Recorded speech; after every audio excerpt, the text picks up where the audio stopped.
Le tri et le filtrage.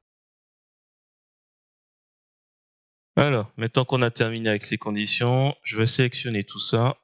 Hop, couper. Je vais créer un. Je vais mettre conditions.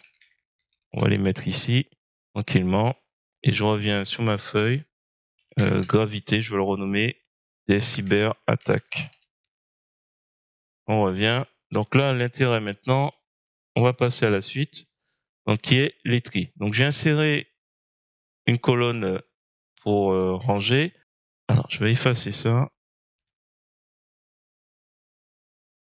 et on va trier. Alors on va trier.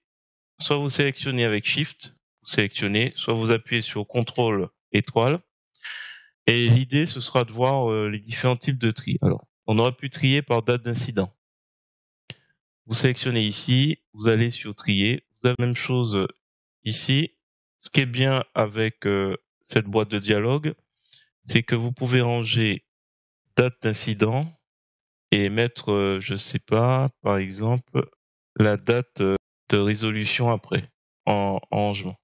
Donc si vous avez deux fois la même date, vous pouvez, par ce biais, mettre un critère de tri sur le deuxième. Donc la plage contient des étiquettes de colonnes. Si selon les versions vous l'avez pas cette ligne, il est sûrement dans options. Ils l'ont déplacé de option à ici pour que on ait tous les éléments rapidement. Donc de ce que je vois par exemple, je vois du janvier, du mars, avril et encore du janvier. Et janvier, février. Donc on va voir, il y a déjà un petit rangement, donc la ligne numéro 6.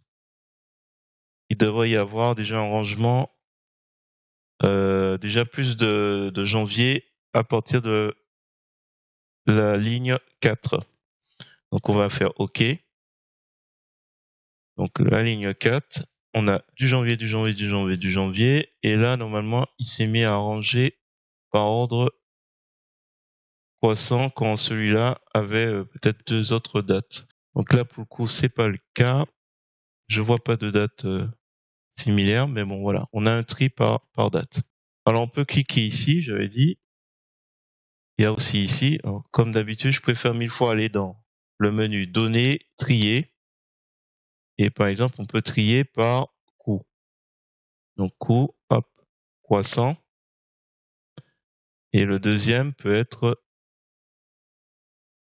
on va mettre par temps de résolution. Donc toujours pareil. Donc croissant pour les coûts.